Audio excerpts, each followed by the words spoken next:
Hello and welcome to my project, the third law of motion in bridges.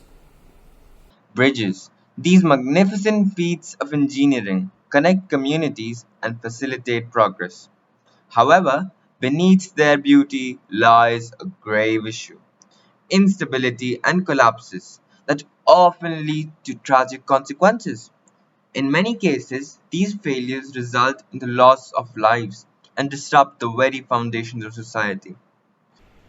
Nowhere is this problem more prevalent than in our own nation, India. The underlying cause of these bridges failures is often a failure in the application of technical and scientific principles. There are three types of bridges commonly used in construction: beam, truss, and suspension bridges. Beam and truss bridges are often used in India, but they have a weaker design and often lead to structural failures.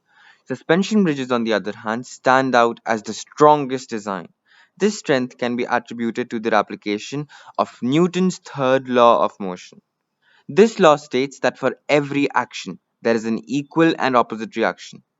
If a force F1 acts on an object on the right, there will be an equal force F2 acting on it on the left.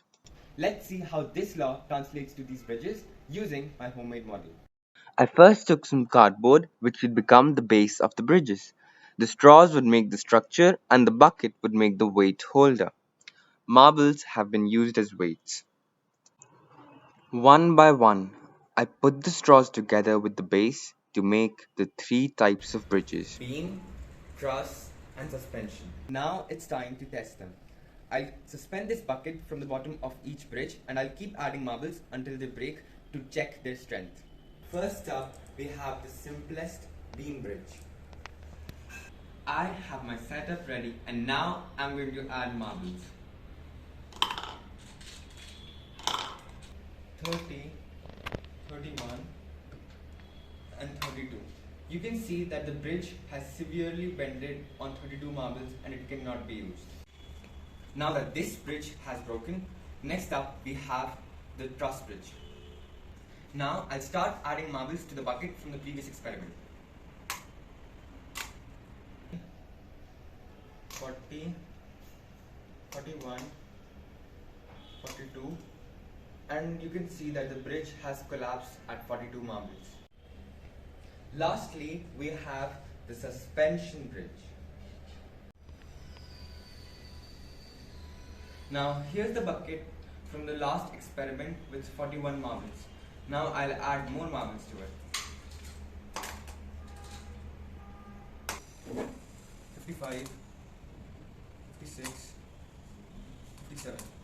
And now this bridge has broken down too and has severely bent at 57 marbles.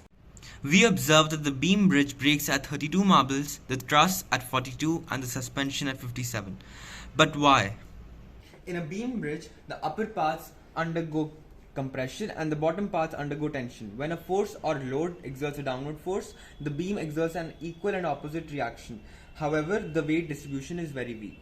In a truss bridge, various parts undergo tension and compression such that the weight of the object ends up pulling outwards, thus helping in weight distribution. In a suspension bridge, these various cables undergo tension such that the weight is effectively distributed and transferred to these towers, thus helping in effective weight distribution. Thank you.